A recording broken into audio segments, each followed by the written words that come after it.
Nashville.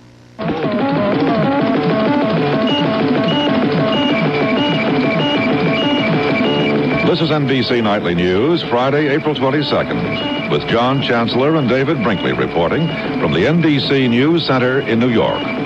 Good evening. David Brinkley is off tonight. The administration today said that the increase for consumer prices in 1977 will be considerably higher than it forecast 2 months ago. Then the government said the cost of living would increase by about 5.5% during the year. Today that was revised upward to 6.7%. And along with the forecast of higher consumer prices, the Office of Management and Budget told the Congress that growth in the economy this year, the GNP, would be below 5%, 4.9. Earlier, the administration had predicted that growth would be about 5.5%. President Carter held a press conference today talking about his new energy plan. The Republicans in the Congress are preparing their own plan, which would not have a standby gasoline tax provision.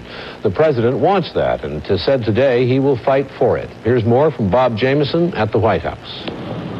There's been a lot of speculation in Washington that Mr. Carter isn't serious about his proposed gasoline tax, that he intends to use it only for bargaining with Congress over the rest of his energy plan.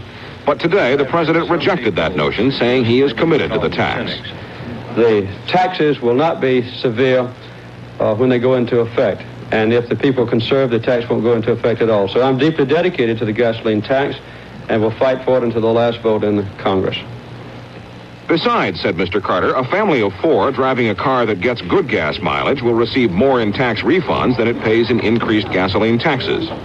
On rationing, the president said, barring a national emergency, it would not be needed if Congress adopts his energy program. But aides quickly said the president was not threatening Congress to pass the energy package or face rationing. This was Mr. Carter's 3rd television appearance of the week to explain his energy package and the need for it. Is he, a reporter asked, concerned about overkill?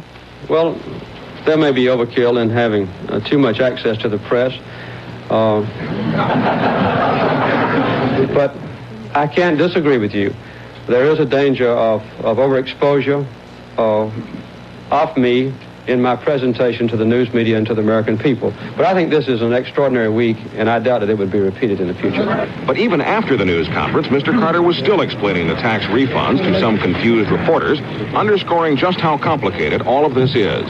If the family has an efficient automobile, say 27 miles per gallon, and if they drive 10,000 miles per year, then it would cost that family, according to my own computations, $91 extra per year for fuel they would get back. Where does that $400 come from? Which 400? I don't remember the $400. Between 91 to 409. That you take in 91 and you give out 500.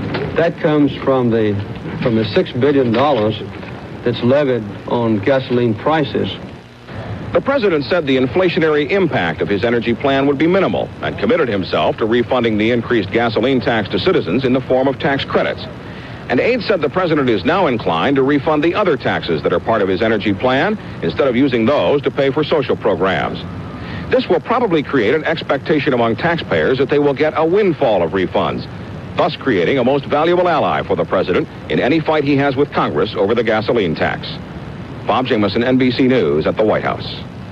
The president also said today that he might not sign the economic stimulus bill if the Congress sends it to him with big tax breaks for business. He now opposes those tax breaks.